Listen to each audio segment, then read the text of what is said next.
Anshika. Hi, how are you, Adam? Hi, everyone.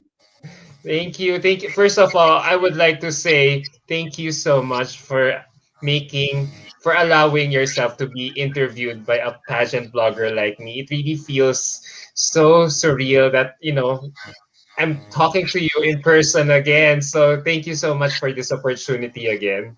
Oh, it is my pleasure as well. I think you as a pageant blogger, has been supporting us beauty queens so wholeheartedly, and it is my pleasure to be talking to you right now. So, yes, you know what? How have you been since your crowning moment? Oh, I have been pretty busy with my preparation and um, doing things for organization for the commitments that I have with my sponsors.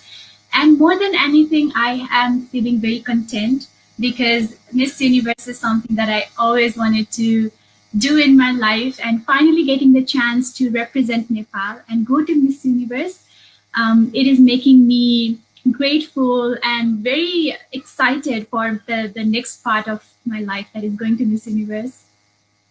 So, how do you feel every time you watch your crowning moment on YouTube or or any social media platform where they flash or show your crowning moment videos? You know what? I get to watch it very often, and every time I watch my crowning moment, tell myself, why cannot you control your emotions? Crying does not look good on camera. So that is something that I tell myself. But other than that, I think I feel very proud of myself because coming to that stage was something I had to leave few things in my the back of my life, coming from Sydney to Nepal, traveling during the pandemic, and competing in a pageant was quite challenging. And I see that I did everything and it's all worth it. I feel very proud of myself. Yes. So, to be honest, I was watch every time I would watch your crowning video when it was down to you and Gita. Mhm. Did you really feel that it could go her way, or what were you thinking at the back of your mind as you were holding hands with Miss Cheetah? Yeah, I was not thinking about the moment. I was thinking about what I was doing like 2 months back before coming to the pageant. I was so prepared. I was grooming myself. I remember the support of my friends, my family. They were pushing me to do my best, give my best. So I remember everything that was happening before the pageant. So when the host called out my name, I did not hear it, to be honest. I was somewhere else, not on the stage in my mind. And when the host called out my name, I asked Jeeta, what is happening? And she said, you won. And that's when I realized that, okay, I won the title. And then I started crying. I saw my parents in the audience, and that triggered me to not to stop crying. So emotional. They were cheering for me. So it was a very emotional moment. And for sure, you've never looked back since then. So I want to ask you, how has your life changed since winning Miss Universe Nepal? Well, I would say that I have been the same person for the pageant and after the pageant. I believe that there's one life. The life does not change. You just have more experiences in your life, more exciting experience. So for me, Miss Universe journey has been an amazing part of my life where I got to learn so many things, to grow myself personally. And I also feel that this experience of my life has touched the life of others as well, my family, my friends, my supporters. So I'm very glad to be a part of their lives as well.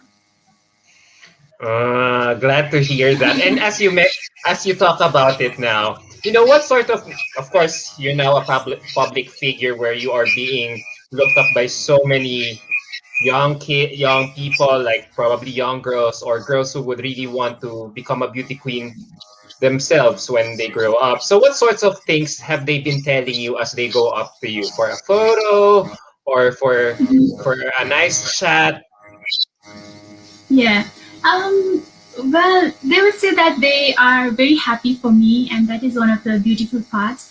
And while taking the photos, they treat me as their big sister, and we really connect to each other whenever we're talking or taking pictures. So I am a person who likes to make people feel very welcoming and warm, and do not feel like a public figure at all. So I'm just a normal human being, and taking a picture is not a big deal. So just, treat me as your big sister or something. So I say that to everyone who I meet. Does it still sink in for you that knowing that wow, you're now a huge celebrity there where people are looking up to you? So does it still sink in for you? I wouldn't say that I have become a celebrity now. It has only been 2 months, but being Miss Universe Nepal has sank down finally. I couldn't believe that I was Miss Universe Nepal until a few weeks after the pageant, but it has finally come now. Because I have been running here and there for my preparation, for my trainings, for preparing my gown, for national costume and everything. So it has been a busy life, and there's no time to think that, oh, I'm a celebrity now, I'm a public figure now. So yeah, that's about it. Are you excited that it's happening very, very soon? I am super excited. You know what? I've been thinking, visualizing this moment for such a long time, since my early teens, and it is finally happening. It's a big part of my life. So super excited, not just to go there and represent Nepal, but to meet amazing ladies from all around the world who are also, doing so great in their life and advocating for something that they firmly believe in. And also to meet the team of Miss Universe, because I've been a fan of Miss Universe organization for as long as I can remember, and going and meeting them in person would be a real grateful moment for me. So it's a childhood dream for you. Very much. Yeah. So, I am reading your bio, and, as I read your bio, you're based. I didn't know that you were based in Sydney before. Can you share us your story, how you got there? Sure. So in 2015, when I was 18, I not just moved out of my house, but I moved out of the country to explore my capabilities and my possibilities. So I've always been this person who do not like to be in a comfortable space, be in my own bubble. I want to, go out and explore and expand my break my boundaries and expand as a person. So I went to Sydney at the age of 18. I paid my university fees. I worked multiple part-time jobs. Quite it was quite challenging then, but now that I think of it, I feel that I did so well, and I feel proud of myself. um, yeah, so after my graduation in 2018, I also landed a job in a multinational company. And there I also won the Employee of the Year award in 2019. And I feel like I've done quite well in my, early 20s. And now in mid 20s, I am Miss Universe Nepal and going to represent Nepal. So yeah, I feel very content in my life actually. What course? I'm sorry. What course did you take up when you were in school? So I did a bachelor's in information technology, and my major was in business analysis. But you know what? Hearing your story now, listening to it, wow, you are so brave. How were you able to convince your parents to allow you to study abroad? What made you decide to take that leap of faith? As I said, I am not someone who likes to settle for a comfortable thing. I just want to explore my capabilities and be brave. I am someone who always thought that I was brave, but there was few things that could prove that. So going to Sydney all by myself, and knowing only few people in that different country was quite challenging, but quite fulfilling as well, because I was striving for that change. I was striving for learning and growing as a person. So I think that quality in myself made me to take that leap of faith. If you talk about my parents, I think they've been so supportive my entire life. And they have taught me to become self-sufficient. So there's no way that they would stop me from doing anything that would make me grow.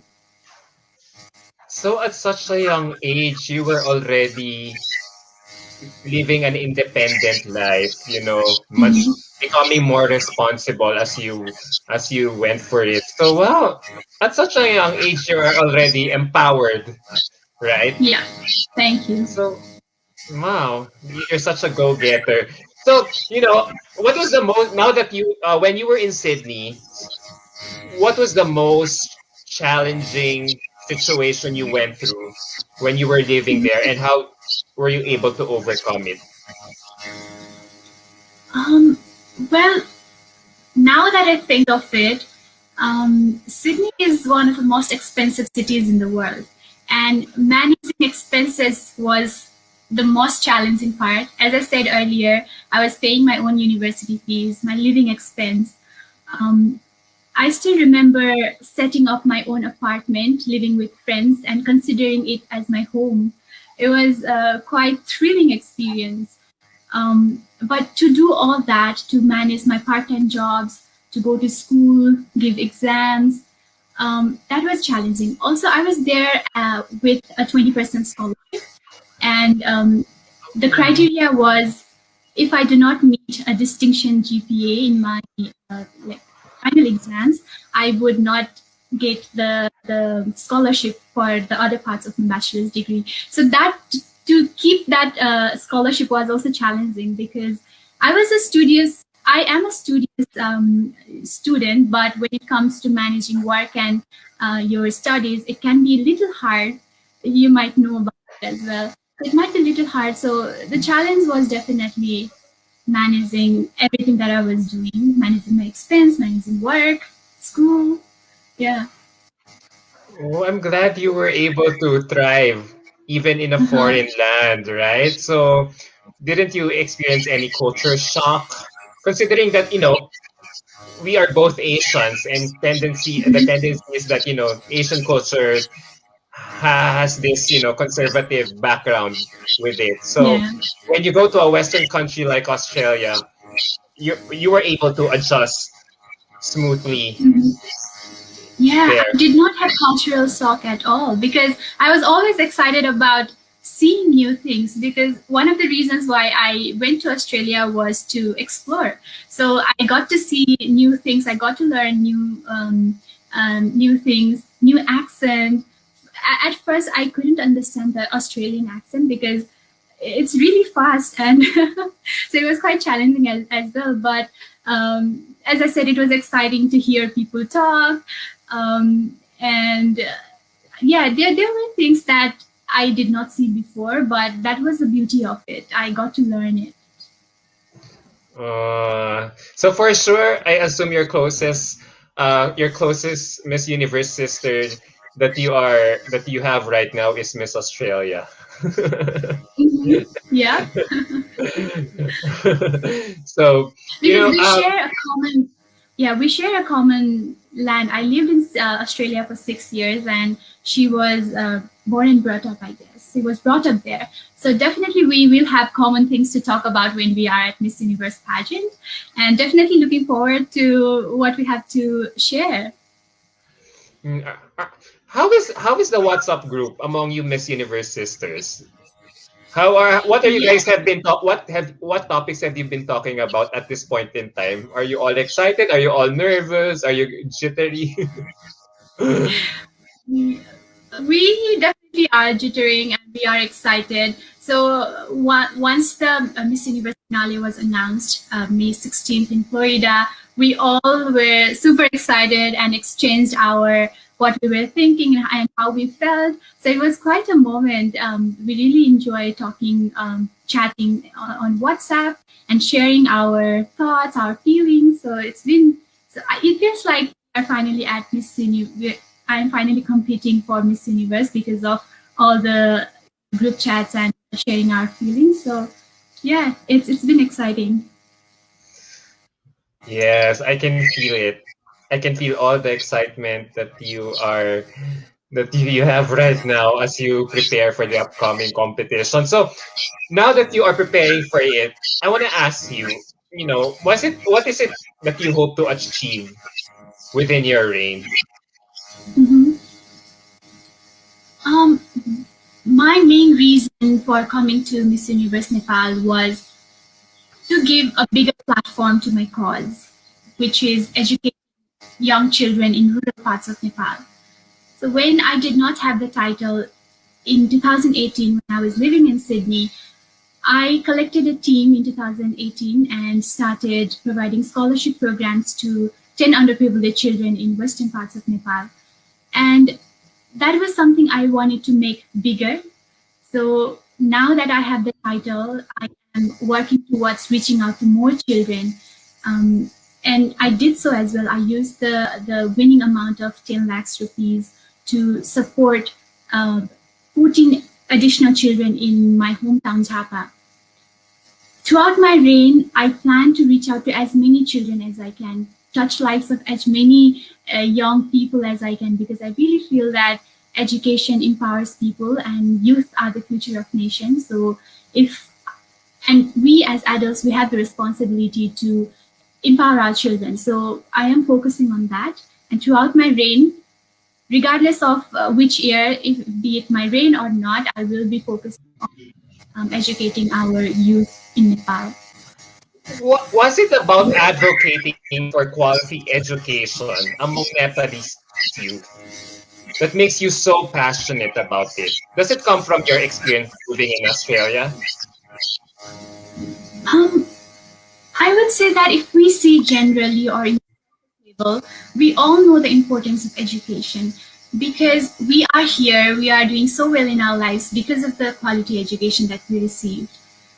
Um, and I strongly feel that education is something that is going to resolve all the world issues that we currently have. But that is in the surface level. Why I'm so passionate about providing education is because I got to know the stories of the children in rural parts of Nepal. My father is work. He works in the development sector and he works a lot for children and women of Nepal. And when I was growing up, he used to come home and share the stories what he saw on in the other districts of Nepal. And I used to think that there are so many children that are deprived of education because for me being a studious child, one job throughout my student life was to go to school and study. So it was quite important for me to go to school and receive education. But there are those children who are deprived of education, be it because of poverty or lack of resources. They are not having the privilege that I have. So I strongly believe that all these stories that I got to know through my dad while growing up really made me passionate about how important education is and why education is needed in underprivileged areas because we need to develop our surroundings, our society, and what better than educating our youth. So that was the most that's why I'm passionate about educating our young children. This is exactly why. So in 2018, I thought that I was now capable enough to help others. So after graduating, immediately I collected a team and started helping these children in rural parts of Nepal. And it's so amazing. You said it yourself that you donated your entire cash prize from your Mhm. Miss Universe Nepal package to be able to fund your foundation. So Right. how, I can really say that you are really passionate about your role, and you're not just doing it for your advocacy, just to show people that you have an advocacy for the Miss Universe pageant. Hmm. I really do not believe that for going to the pageant you need advocacy. That is true, but if you just do it for a year, this can be seen. And I mean, it's good that you do for a year, but I really believe in making having a life purpose. For me, be it with title or not, I will always be advocating for education because that's what I believe in. That is something that is close to my heart. So yeah, it's people who say that it's just for a year, for a rainy period. I would love to say that it's not true. We beauty queens, we are very passionate about what we believe in, what we advocate for, and we definitely do things beyond our reign as well. Yeah. So the main objective of my foundation is to address the needs of students who are in the verge of dropping out. So recently, I've traveled to Japa, my hometown, and selected 14 students after analyzing them, just so that they can continue going to school and not drop out. So currently, I have 14 students selected, and then for these students, I will be supporting um, until they graduate or until they're capable of supporting themselves. So there are men, women, both together, and they will be going to one of the best schools in that location. And also, if they want to pursue with their high school, if not available in that location, I would also manage accommodation and travel facilities for them so that they can go to the institution or that um, receive that course if they want. So my motive is the main objective is to not let them drop out and leave their hopes and dreams. And also with this project, I want to create a ripple effect. After they are capable of supporting themselves, I would want to see them helping others as well. So that's the end goal of this project. Oh, all right. That's nice to hear. What were the challenges that you have encountered as you try to establish this vision? Um, I would say selecting students was so challenging because going there and hearing the stories of these children was really emotional, and it made me feel like why can't I help everyone? Um, because I have limited resources and I can only choose to help few students. That was quite challenging, but because I now know that there are so many underprivileged children, I can reach out to other people to help them as well. So that has been a learning experience. But as I said, selecting those students was quite a challenge. You know what? There's no doubt that your love for your passion for giving quality education among the Mm. Nepalese youth is really inspiring a lot of people right now. So how can you encourage children to still pursue going to school despite the challenge that we have right now?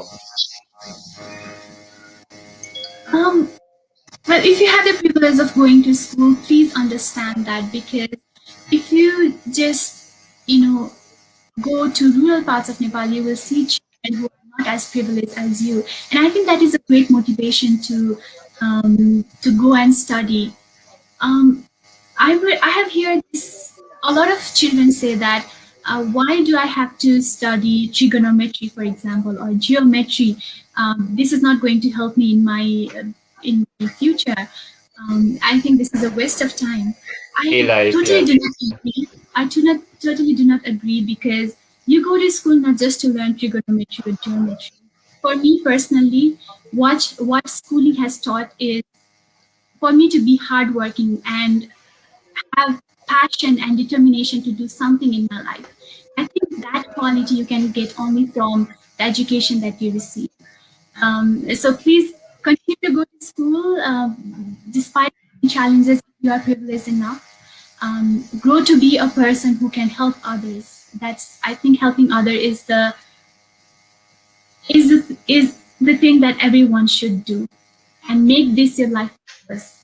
So what can you say about kids who, you know, who could no longer afford to continue schooling because of their family situation, like they had to drop out because of poverty. So how can they still find inspiration to still continue despite their situation in life?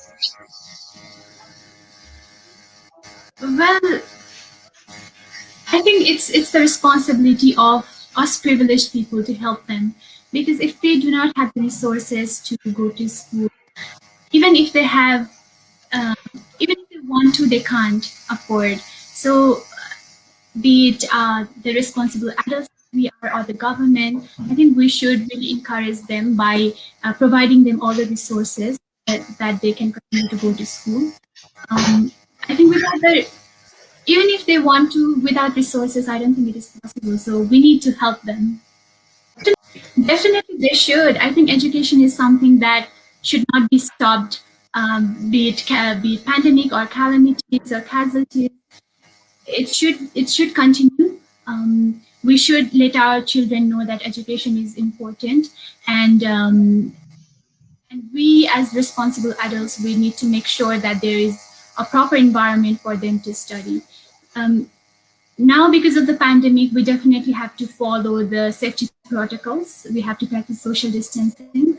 There is an option of online learning, and we need to let our children know that this is temporary. Online learning is temporary. If you don't feel comfortable with it, um, the pandemic will definitely pass. So just bear with the situation, and once it is over, you can go and go physically to the school and continue to learn. So definitely it should continue, and I'm very thankful to technology that we our children are getting to study from their home. I think that's a very like amazing thing that even during the pandemic, nothing is stopping. So, even with what you said, how do you think long term, as the pandemic rages on even until now, how do you think long term online learning, this pandemic may impact a student's well being? Well, I feel like students are very have really appreciated online learning because and they know that they have to practice the safety protocol and they cannot go to school. Um, so I don't think there has been any strong impact on the well-being of the students. Even if there is, I think it is the responsibility of us to let them know that things will pass. The time is hard, but it will pass, and you will get to go to school and learn. I can understand the feeling of the student because you go to school not just to study, but to make friends and connections and have fun as well. And with online learning, that can be a bit limited. But as I said, it is temporary, and we will get through this.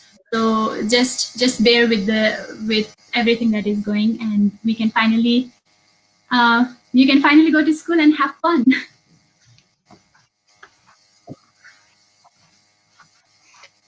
Exactly. So, there's no doubt that you really one well-spoken lady for the upcoming competition. I think you are really a perfect fit as to the type of candidate IMG is looking for in a winner. So I'm curious to ask, which aspect of the competition are you focusing right now?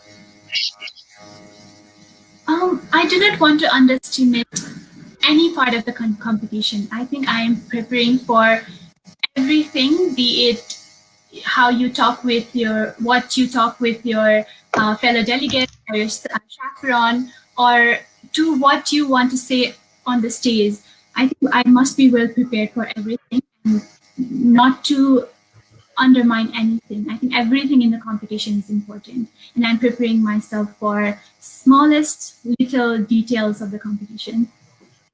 Well, that's nice to hear. So we now move on to the second part of the interview where I'll ask you light and fun questions to get to know you more through your amazing Mhm. personality. So are you ready?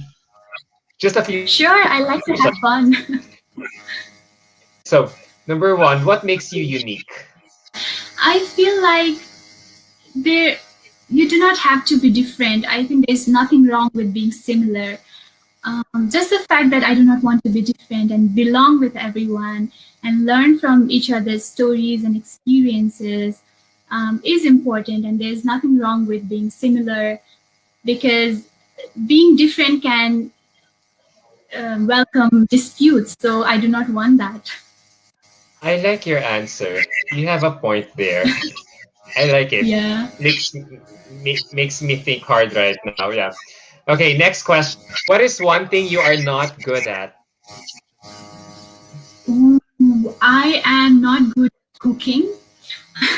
So when I was in Sydney, I was living with three other friends. So we all co-lived together, and um, we had rosters of cooking dinner and cleaning the house. And I was assigned the duty of cooking on Mondays and Tuesdays. And I always wish that Monday and Tuesday never comes. So yeah, I'm really bad at cooking, but I'm grateful to my friends who ate what I cooked. I really appreciate that gesture, but I personally feel that I do not cook good, and I am easy when it comes to cooking. Tell me something that is true but almost nobody agrees you on. Hmm. Okay, I've never got that question, so it made me thinking. Um, I feel like I've been very truthful and very authentic, and whatever I say it with conviction. So I don't think there's anything that people would think that I am saying it wrong or false. Yeah, I don't think there's anything. You are now living an independent life. So what will you clean first? Your room, your desk, or your car? Oh, I can have my room and my car not organized, but I have to have my desk organized because I spend a lot of my time working and my desk is precious to me. And while working, I have to think a lot. So what I do is I tend to organize things that are already organized. So, while thinking, you do things that are stupid. But I really like to keep my desk clean. So even in my office space, or be it my home space or working space, I clean my desk and then start working. I would also answer the same thing. So, next question. If you could go back in time, what advice would you give to your younger self? Um, I wouldn't give her any advice. I would just thank her for being who she is at that point of time, and having dreams and aspirations. Because of those dreams and aspirations, I am here. A 24-year-old Anshika is here and doing so well in her career, in her life. So I would really go and thank her for having that confidence in life. If you could teach a new class in school, would it be? Hmm. If you I could would teach really a new class in school, what would it be? this is something not being this is not prevalent in Nepal. So I would really like to include the course of well-being, be it mental well-being or physical well-being, because as students, you have your own problems and issues.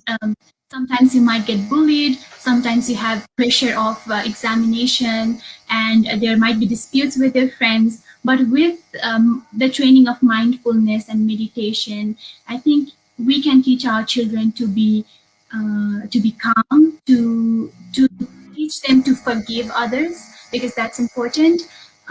So I really believe that we should teach our children to meditate, to reflect on what they've studied, to reflect on their student life, and really think about what they want to do in their current life and also in future. So well-being is very important, and that is something is required, especially in Nepali students. All right, great answer. So, last two questions. What do you think is the biggest problem facing young people today? Yeah, I feel that there are a lot of issues that young people are facing, but me personally being young, I would say that one of the biggest problem is climate change. Because this is something that is affecting our Mother Earth, and we being the we living in this earth and not being able to protect our earth is um, something not something we need to look into. So climate change is a big deal, and we all need to come together, be it individual or thought leaders, country leaders. We need to take it seriously and move ahead because we are protecting our earth for our next generation. And for the youth because they have to live longer life than the older generation that we have today. So climate change is, I would say, is number one priority right now. All right. So last question. Why do you think why do you think this platform, this Miss Universe platform is so important for people? Now I feel like I am in for the preliminary competition of Miss Universe. um, well, the Miss Universe is important first of all because it has a bigger reach to people, and we as women who have our voices and who want to use this bigger platform to um, do good in the society, to work for our causes. um, I think Miss Universe organization will it has been and will support us wholeheartedly. So being the having the reach is important, and we as beauty queens will be utilizing this platform at our best to work on our causes and to help as many people as we. And on that note, thank you so much, Miss Anshika, for answering all my questions. This ends my interview. I love every minute of it. There's no doubt that you are one delegate who we should look out for in the upcoming Miss Universe pageant. So, as a last question, can you give a message to all your followers and supporters who have been cheering for you, rooting for you to win Nepal's first Miss Universe crown? Oh, first of all, I just want to say that I'm grateful to every one of you because you have been supporting me, loving me throughout my journey of Miss Universe Nepal and my preparation for Miss Universe. And I would love to have your support throughout my Miss Universe journey as well. And something that brings smile to my face every time I read your comments, your messages. It brings smile to my face, and that keeps me grounded and know that I have to do better, not just for myself but for every one of you. And I will be making you all proud as well. When you answer questions, I can really feel your heart, your sincerity. That's one quality that will really set you apart come competition time. I'm telling you that as early as now. Oh, thank you so much. Thank you, Adam. That's a huge compliment. Yes, nurture that. You have that gift. So celebrate that gift. So there you go. That ends my interview. I really had a fun time getting to know you for almost an hour, and I would like to thank the entire Miss Universe Nepal organization led by Miss Nagma Shrestha for allowing this interview to be possible. There's no doubt that you really have what it takes to be the next Miss Universe. All right, Anshika.